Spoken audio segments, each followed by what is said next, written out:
আর মাত্র একটা দিন, তারপরেই রাজ্যে বিধানসভা ভোট। ট্রু নিউজ বাংলার হক কথা সিরিজে এবার অতিথি প্রবীণ সাংবাদিক সুমন চ্যাটার্জি।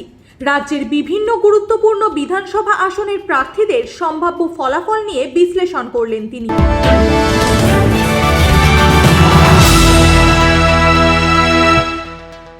শুভেন্দু অধিকারী ফর্মিডেবল, মানে নন্দীগ্রামে হারানো শক্ত। কাজল শেখ হাসান একই কথা প্রযোজ্য তার ক্ষেত্রেও। অগ্নিমিত্রা পাল জানি না, সজল ঘোষ এবার বোধহয় জিতেই যাবে। রুদ্রনীল ঘোষ। আমি যেহেতু হাওড়া সম্পর্কে কার্যত কিছুই জানি না, I will not Hazard any guess. CPIM এর মীনাক্ষী স্ট্রাইকিং রেঞ্জে আছে, রত্না দেবনাথ জিতে যাবেন, দেবাশিস কুমার জিতবে, শঙ্কর ঘোষ বিজেপি শিলিগুড়ি শিওর জিতবে। সন্তু পান নতুন জয়েন করেছে বিজেপি তারকেশ্বর। এই তো তারকেশ্বরে স্বপন গিয়ে গতবার হেরে এসেছিল, স্বপন দাশগুপ্ত। সন্তু পান সে কোনোদিন একটা দলের ক্যান্ডিডেট হতে পারে, and that too of BJP. তুমি কোনোদিন ভেবেছিলে? সংসারে কেউ ভেবেছিল নিশীথ প্রামাণিক জিতবে? অর্জুন সিং জানি না, প্রিয়াঙ্কা টেব্রেওয়াল জানি না, হিরণ চ্যাটার্জি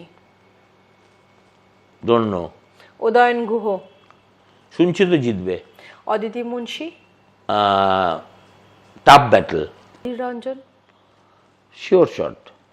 অধীর রঞ্জনকে মমতা ব্যানার্জি সাবোটাজ করার চেষ্টা করছে। প্রত্যেকবার করে, আগেরবার দাঙ্গা করে করেছিল, এবার কি করে করবে আমি জানি না, তবে সুবিধা হবে না। রূপা গাঙ্গুলি জানি না, কুণাল ঘোষ বলতে পারবো না। In fact I will reserve my comments. Debangshu Bhattacharya no idea.